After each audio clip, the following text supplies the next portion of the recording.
अस्सलामुअलैकुम, मैं हूँ सालिया डिज़ाइनर। आज मैं आपको 8 से 13 साल तक की गर्ल्स के लिए कलियों वाले फ़्रॉक की कटिंग और स्टिचिंग करना सिखाऊंगी। इसके फ्रंट के लिए हमने शटल लेस ली है, 6.5 गज है। फ्रंट की कलियों और दामन में लगेगी इन फ्लावर्स के साथ मैच करते हुए।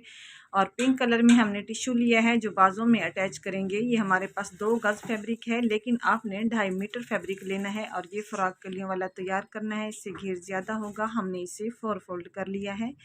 4 फोल्ड की जो लेंथ है ये देखें 35 इंच है, यानी कि 1 गज़ ये है। जब ये डबल हुआ है तो दूसरा गज़ अंदर की तरफ फोल्ड है, तो 2 गज़ टोटल इसकी लेंथ है और चौड़ाई इसकी ज़्यादा है, इसलिए हमारा ये फ़्रॉक इजीली तैयार हो जाएगा। लेकिन अक्सर कपड़ों की चौड़ाई इतनी नहीं होती, इसलिए मैंने आपसे कहा कि 2.5 मीटर फैब्रिक लेना है। इसकी चौड़ाई जो है 56 इंच है। अब हम इस तरह इसे डबल करेंगे और फ्रंट और बैक को अलग करेंगे। ये देखने ये हमने फोल्ड किया हुआ है फैब्रिक। अगर आपके पास लेंथ ज़्यादा है, 2.5 मीटर है, तो आप इस तरह डबल करेंगे और फ्रंट और बैक को अलग कर लेंगे। हमारे पास कपड़े की चौड़ाई ज़्यादा है और लंबाई कम है। फ्रॉक की लेंथ हमने 37 इंच तैयार करनी है, जबकि ये 35 इंच है। तो हम इस कपड़े को इस तरह सीधा कर लेंगे। हमारे पास जो फ्रंट की चौड़ाई होगी ये देखें 27.5 इंच है। ये खोलने के बाद जब इसे फोल्ड करेंगे कटिंग के लिए तो हमारे पास 13.5 इंच रहेगा। फ्रॉक की लेंथ हमने 37 इंच तैयार करनी है। 3 इंच एक्स्ट्रा रखते हुए हम 40 इंच पर दूसरा निशान लगाएंगे और कट कर लेंगे। पहला निशान हमने 37 पर लगाया है, दूसरा 40 इंच पर लगाते हुए इस कपड़े को अलग कर लेंगे। अब इंची टेप को हटा लेंगे। इसी तरह कपड़े को फोल्ड करते हुए जाएंगे और कट करेंगे। व्यूअर्स, ये हमारे पास फ्रंट और बैक आ जाएगा। अगर आपको ये वीडियो समझ नहीं आ रही तो इसे बार बार देखें, ज़रूर समझ आ जाएगी। इसके किनारे को भी कट कर लेना है और यहाँ से भी सेपरेट करते हुए फ्रंट और बैक को अलग करेंगे और हम इस कपड़े को इस तरह से फोल्ड कर लेंगे। अब इस फोल्ड किए हुए फैब्रिक की जो चौड़ाई है 13.5 इंच है। अगर आपके पास ज़्यादा है तो वो ज़्यादा बेस्ट रहेगा। इस तरह फोल्ड करते हुए कपड़े को एक दूसरे के ऊपर बिछा लेना है और ऊपर की साइड जो है कली की चौड़ाई हमने 2.5 इंच पर निशान लगाना है। डीप लेंथ के लिए 12.5 इंच पर निशान लगाना है। चौड़ाई फिर वही सेम 2.5 इंच। स्केल की हेल्प से एक लाइन ड्रॉ करेंगे। नीचे दामन की साइड हमने इस कली की जो चौड़ाई है वो 8 इंच रखनी है। हमारा फोल्डिंग है तो 8 इंच का हाफ 4 इंच पर निशान लगाएंगे। अब ऊपर से स्केल की हेल्प से इस तरह तिरछी लाइन ड्रॉ कर लेंगे, नीचे से 4 इंच पर मिलाते हुए और कट कर लेंगे।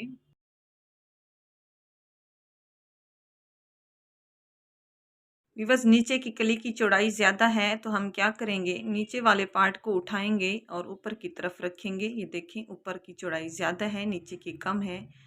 तो ये साइड इस तरह रखते हुए हम कली को इस तरह ओवरलैप करके देखेंगे और फिर इसके बाद इस कली को साइड पे करेंगे। 3 इंच के गैप से निशान लगाएंगे।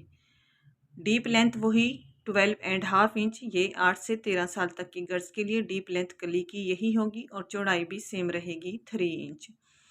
लाइन ड्रॉ करनी है। नीचे से फिर वही 8 इंच पर निशान लगाना है। पहली हमारी ये देखिए ये 4 इंच थी, फोल्डेड है ये कली।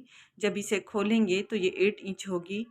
तो दूसरी जो हमने कली कट करनी है तो वो हमने डायरेक्ट 8 इंच पर ही निशान लगाना है।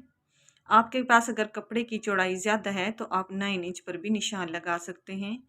अब इन दोनों निशानों को आपस में इस तरह मिला लेना है और कटिंग कर लेनी है। अब आप एंड से देख रहे हैं हमारे पास मार्जिन कम है। अगर आपके कपड़े की चौड़ाई ज़्यादा है तो मार्जिन ज़्यादा रहेगा, तो टेंशन की ज़रूरत नहीं है, बल्कि ज़्यादा इजी रहेगा फ्रॉक कटिंग और स्टिचिंग। अब सेंटर पैनल को हमने इस तरह उठा के इस कली के ऊपर रखना है जितना सिलाई में मार्जिन जाएगा, और साइड वाला जो कटिंग थी उसे भी उठा के नीचे वाली साइड को ऊपर की तरफ रख लिया है, ताकि नीचे का घेर ज़्यादा हो जाए और ऊपर हमें तीरे के लिए कम फैब्रिक चाहिए। अब ऊपर से तीरे का साइज़ चेक करेंगे। तीरा हमने 12 इंच तैयार करना है, तो ये हमारे पास 7 इंच था। चेस्ट हमने 16 इंच तैयार करनी है, तो ये देखें 9.5 इंच पर है। हमारे कपड़े की चौड़ाई कम थी, इस वजह से ऊपर से मार्जिन कम आ रहा है। 6.5 इंच पर हम निशान लगाएंगे, यानी कि तीरा जो है हमने 13 इंच तैयार करना है। हाफ इंच सिलाई का मार्जिन रखा है, तो हमने 7 इंच पर निशान लगाया है। अब तीरे की डाउन कटिंग हम नहीं करेंगे, वो हमने बाद में करनी है। आर्म होल के लिए 7 इंच पर निशान लगा लेंगे। व्यूअर्स, ये 8 से 13 साल तक की गर्ल्स के लिए है। यहाँ से लाइन ड्रॉ करते हुए बॉक्स बनाएंगे। चेस्ट हमने 16.5 इंच तैयार करनी है, तो इसका हाफ 8 इंच और 2 पॉइंट पर निशान लगाएंगे। कंधे के लिए यहाँ से राउंड शेप देंगे और कटिंग कर लेंगे। वर्स फिटिंग की गुलाई के लिए 5 इंच पर निशान लगाया है। फिटिंग हमने रखनी है 14 इंच, लेकिन हम ये निशान 15 इंच पर लगाएंगे, यानी कि 7.5 इंच पर लगाना है। कलियों को अटैच करते हुए अक्सर ऐसे होता है कि हमारी चौड़ाई यानी कि जो फिटिंग होती है वो ज़्यादा हो जाती है, तो हमें इसलिए इजीली यहाँ से मार्जिन रखना है ताकि स्टिचिंग के बाद कलियों को जोड़ने के बाद कोई यहाँ से प्रॉब्लम पेश ना आए। नीचे की साइड हमारी कली की चौड़ाई कम है, तो हम वहाँ पर कपड़ा अटैच कर लेंगे। ये आप देख रहे हैं, पहला निशान सिलाई का था। सिलाई का मार्जिन रखते हुए हमने उसे कट किया है और इस कपड़े को हमने 4 फोल्ड कर लिया है यहाँ पर जोड़ लगाने के लिए। अब आप चाहें तो ये कली 8 इंच पर रख सकते हैं, चाहें तो ज़्यादा घेर वाला फ्रॉक रखना चाहें तो ज़्यादा भी चौड़ाई इसकी रख सकते हैं, यानी कि वो जोड़ हमें ज़्यादा डालना होगा। अब नीचे की राउंड शेप की कट नहीं करेंगे, वो कलियों को अटैच करने के बाद करेंगे। ये कटिंग हमारी हो चुकी है। अब स्टिचिंग में सबसे पहले हम सेंटर पैनल को पर ये लेस लगाएंगे। ये देखें, सेम साइज़ करते हुए लेस को कट करेंगे। सेंटर पैनल की भी सीधी साइड है और लेस की भी सीधी साइड हमने इस पर अटैच करनी है। हाफ इंच मार्जिन यहाँ से रखते हुए हम ये लेस लगाएंगे। लेस का फलार का रुख देख रहे हैं, कपड़े की तरफ है। ये हमने लेस लगा ली है। अब साइड वाली जो कली थी व्यूअर्स, एक हमारी कली की साइड जो है सीधी है, दूसरी उरेब वाली है। सीधी साइड को इसके साथ अटैच करना है और नीचे से जो लेस वाली सिलाई लगाई है वो नज़र आ रही होगी। उसी सिलाई से एक टांके का गैप छोड़ते हुए हमने सिलाई लगा ली है ताकि जो लाइन होती है लेस में दी गई वो नज़र ना आए। देखें, दोनों कलियों को हमने अटैच कर लिया है। फिर से ये लेस लगाएंगे। लेस की सीधी साइड है, फलार का रुख कपड़े की तरफ है और इसे अटैच कर लेना है। ये देखें, ये हमने लेस लगा ली है। अब जो कंधे वाली कटिंग वाली साइड थी वो कलियों को अटैच करना है। ये देखें, यहाँ से जोड़ भी हमने लगा लिया है। उल्टी साइड कली की ऊपर की तरफ है। इस तरह मिलाते हुए दोनों कलियों को अटैच करेंगे और सिलाई लगा लेंगे।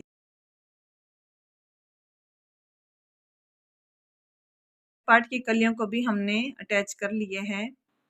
अब इस तरह फोल्ड करना है। फ्रंट और बैक को एक दूसरे के ऊपर बिछाना है और ऊपर से तीरे की डाउन कटिंग करनी है। ये देखें, बिल्कुल बराबर करते हुए यहाँ से जितना आपके पास कपड़े की चौड़ाई ज़्यादा होगी, कपड़े फ्रॉक का घेर ज़्यादा बनेगा, उतना ही खूबसूरत लगेगा। फ्रंट आर्म होल की हम एक्स्ट्रा कटिंग करेंगे। अब आप लेंथ देखें, 37 इंच हमने फ्रॉक तैयार करना है। 38.5 इंच पर इसकी लेंथ आ रही है और यहाँ से 3 इंच का गैप रखते हुए राउंड कटिंग कर लेनी है। इजीली हमारे पास घेर की फोल्डिंग का कपड़ा बचेगा और 37 इंच पर हमारा ये फ्रॉक तैयार होगा। लॉन्ग शर्ट आप अपने हिसाब से रख सकते हैं, जितना लॉन्ग चाहें शॉर्ट चाहें, लेकिन कलियों की जो मेजरमेंट होगी वो इसी हिसाब से होगी। ये देखिए इसका घेर। अब हमने गले की कटिंग करनी है, तो बुकरम को हमने फोल्ड कर लिया है। 3.5 इंच पर एक निशान लगाएंगे। अगर आपकी बच्ची 8 साल की है तो आप ये निशान 3 इंच पर लगाएंगे। बोर्ड शेप में हमने नेक तैयार करना है। 3.5 इंच पर डीप लेंथ के लिए निशान लगाएंगे। ये निशान लगाने के बाद बहुत ही इजी तरीके से मैं आपको समझाऊंगी कि हमने राउंड शेप कैसे देनी है। इन दोनों निशानों को मिलाते हुए एक प्लेट की हेल्प से हमने राउंड शेप में लाइन ड्रॉ कर लेनी है। दोनों निशानों को मिलाते हुए और कट कर लेना है। 1 इंच का गैप रखते हुए बाहर से भी हम कट करते हुए गला तैयार कर लेंगे। बैक के गले की जो चौड़ाई होगी वो सेम होगी और जो डीप लेंथ होगी वो हम 3 इंच रखेंगे। ये देखें, चौड़ाई सेम और जो डीप लेंथ है वो 3 इंच होगी। हाफ इंच अंदर की तरफ मोड़ लिया है और फिर वही सेम तरीका गले की कटिंग कर ली है। अंदर वाले पार्ट को भी फेंकना नहीं है, संभाल के रखना है, क्योंकि गले को प्रेस करते हुए हम इसे यूज़ करते हैं ताकि गला टेढ़ा ना हो। और ये हमने प्रेस कर लिया है और साइड से कट करते हुए हमने हाफ इंच मार्जिन रखा है। ये देखिए, अब इन दोनों बुकरम के सिरों को आपस में मिलाना है और प्रेस कर लेना है। सेंटर में एक पॉइंट आ जाएगा जिसे फॉलो करते हुए हमने फ्रॉक पर अटैच करना है। सेंटर में इस तरह कट लगा लेंगे। फ्रॉक को भी इस तरह हमने फोल्ड करना है। आयरन का निशान बिठाना है। बाहर जो मार्जिन है इसे फोल्ड करेंगे और सिलाई लगाएंगे। सेंटर में रखते हुए हमने गले को रेडी कर लिए है और सेंटर पार्ट को भी कट कर लिया है जो एक्स्ट्रा था। फ्रंट के गले को हमने प्रेस किया है, बैक को प्रेस नहीं किया। अब क्या करेंगे, बैक पार्ट को गले को इस तरह खोलते हुए फ्रंट को रखेंगे और सिलाई लगा लेंगे इस तरह दोनों साइडों से। ये देखिए इस तरह खोलना है और सिलाई लगानी है। ये हमने सिलाई लगा ली है। शोल्डर की सिलाई लगाने के बाद बैक पार्ट को इस तरह से फोल्ड करना है। ये देखिए पहले फोल्ड किया, फिर इसी के ऊपर रखा। चाहें तो यहाँ से हैंड स्टिच करें, चाहें तो आप सिलाई लगा लें, लेकिन मैंने यहाँ से सिलाई लगानी है। और दूसरी साइड से भी इसी तरह कपड़े को फोल्ड करते हुए पट्टी को हमने सिलाई लगा लेनी है। बस ये सिलाई हमने लगा ली है। अब हमने फिटिंग की सिलाई लगानी है और मैं फ़्रॉक आपको कंप्लीट करके दिखाऊंगी। जो इसके मेन पॉइंट थे वो मैंने आपको बता दिए हैं। ये जी हमने कलियों वाले फ़्रॉक को रेडी कर लिए है। अब आप इसकी फ़ाइनल लुक देख सकते हैं। बहुत ही खूबसूरत हमारा ये फ़्रॉक तैयार हुआ है। आगे की तरफ हमने टिश्यू अटैच किया है। बाजू की कटिंग और स्टिचिंग की वीडियो मैंने नहीं दिखाई क्योंकि वीडियो काफ़ी लेंथी होती जा रही थी। और ये देखें बहुत ही प्यारा हमारा ये फ़्रॉक तैयार हुआ है। वीडियो अच्छी लगे तो लाइक करें, फ्रेंड्स को शेयर करें। मेरे चैनल सालिया डिज़ाइनर को सब्सक्राइब करते हुए ऑल पर क्लिक करें। इससे हर नए आने वाली वीडियो का नोटिफिकेशन आपके पास पहुंचेगा।